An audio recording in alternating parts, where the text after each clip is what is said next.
بسم اللہ الرحمن الرحیم۔ ہدایت اسلامک اسٹوڈیو کے معزز ناظرین، السلام علیکم۔ حضرت سلمان علیہ السلام نے ان دونوں پرندوں سے باتیں شروع کی۔ ان پرندوں نے بھی اپنی زندگی کا واقعہ جناب کی خدمت میں بیان کیا۔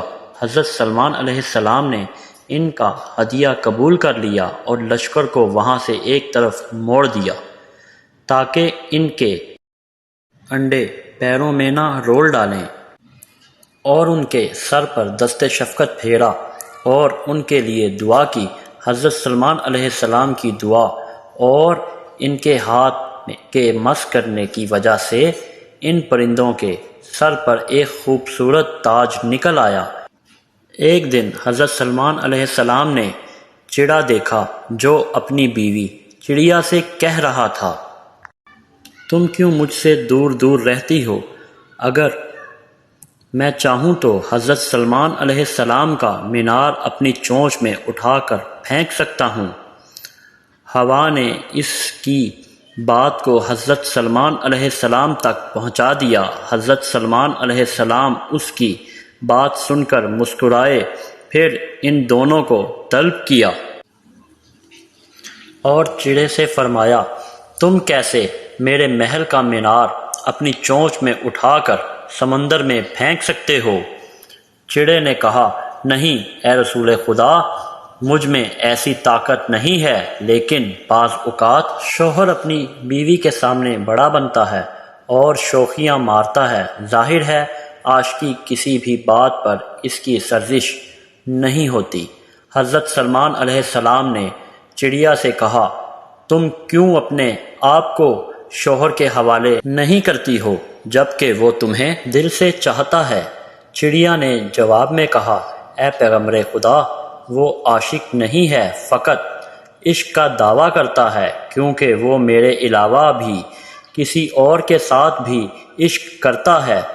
اس بات نے حضرت سلمان علیہ السلام کے دل پہ گہرا اثر کیا، شدید گریہ کیا اور گوشہ تنہائی میں چلے گئے، حتیٰ کہ خدا کی بارگاہ میں 40 دن تک گریہ کرتے رہے اور خدا کی بارگاہ میں درخواست کی کہ میرے دل میں غیر خدا کا عشق پیدا نہ ہو اور میرے عشق کو غیر خدا کے عشق کے ساتھ مخلوط نہ کرنا۔ ایک دن ایک سانپ حضرت سلمان علیہ السلام کی خدمت میں حاضر ہوا، فلاں شخص نے میرے 2 بچوں کو مار دیا ہے، لہٰذا آپ علیہ السلام سے تقاضا ہے کہ آپ اسے پھانسی پر چڑھا دیں۔ حضرت سلمان علیہ السلام نے فرمایا، انسان کو سانپ کے بدلے میں قتل نہیں کیا جا سکتا۔ سانپ نے کہا، اے پیغمبر خدا، اگر اس کو قتل نہیں کریں گے تو پھر میری گزارش ہے کہ اس کو محکمہ اوقاف کا سرپرست بنا دیں تاکہ امور انصاف کو ساتھ استعمال نہ کرنے کی وجہ سے وہ عبرت جہنم ہو، پھر اس سے دوزخ کے سانپوں کے ساتھ مل کر انتقام لوں گا۔ یہ روایت اس مطلب کو بیان کرتی ہے کہ وقت شدہ چیز کی ذمہ داری قبول کرنا انتہائی خطرناک اور مشکل کام ہے۔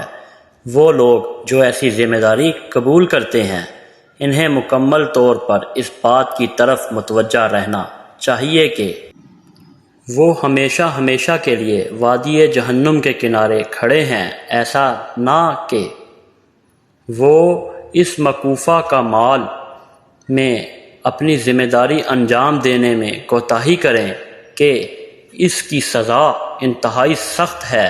ایک دن حضرت سلمان علیہ السلام جنوں، انس اور پرندوں پر اپنے عظیم لشکر کے ہمراہ انتہائی نظم و ضبط اور شان و شوکت کے ساتھ جا رہے تھے کہ چلتے چلتے چونٹیوں کی وادی میں پہنچ گئے۔ جناب سلمان علیہ السلام بھی اپنے لشکر کے ہمراہ تخت پر تشریف فرما تھے اور ہوا بڑے آرام سے جھولا جھولتے ہوئے جا رہی تھی۔ اسی دوران میں ایک چونٹی نے دوسری چونٹی سے مخاطب ہو کر کہا، اے چونٹیوں، اپنے اپنے سوراخوں میں گھس جاؤ، کہیں حضرت سلمان علیہ السلام اور ان کا لشکر تمہیں پامال نہ کر دے اور انہیں اس کا پتہ بھی نہ چلے۔ حضرت سلمان علیہ السلام نے جب اس چونٹی کی آواز سنی تو مسکرا دیے اور کہا، پروردگار مجھے توفیق دے کہ میں تیری نعمت کا شکریہ ادا کروں جو تو نے مجھے اور میرے والدین کو عطا کی ہے، اور ایسا نیک عمل کروں کہ تو راضی ہو جائے اور اپنی رحمت سے اپنے نیک بندوں میں شامل کر لے۔ حضرت سلمان علیہ السلام نے اپنے غلاموں کو حکم دیا کہ وہ اس چونٹی کو میرے پاس لایا جائے۔ غلاموں نے فوراً اس چونٹی کو ان کی خدمت میں حاضر کیا۔ جناب سلیمان علیہ السلام نے اس چونٹی سے فرمایا کہ کیا تمہیں معلوم نہیں کہ میں خدا کا پیغمبر ہوں، کبھی کسی پہ ظلم و زیادتی نہیں کرتا؟ چونٹی نے کہا، ہاں میں یہ بات جانتی ہوں، پھر تم نے چونٹیوں کو مجھ سے کیوں ڈرایا ہے؟ چونٹی نے عرض کی، میں اس بات سے ڈری تھی کہ یہ چونٹیاں آپ کی شان و شوکت دیکھ کر دنیا کی دیوانی نہ ہو جائیں اور خدا کو نہ بھلا دیں۔ میں چاہتی تھی کہ وہ اپنے اپنے سوراخوں میں چلی جائیں اور آپ کا جاہ و چشم نہ دیکھیں۔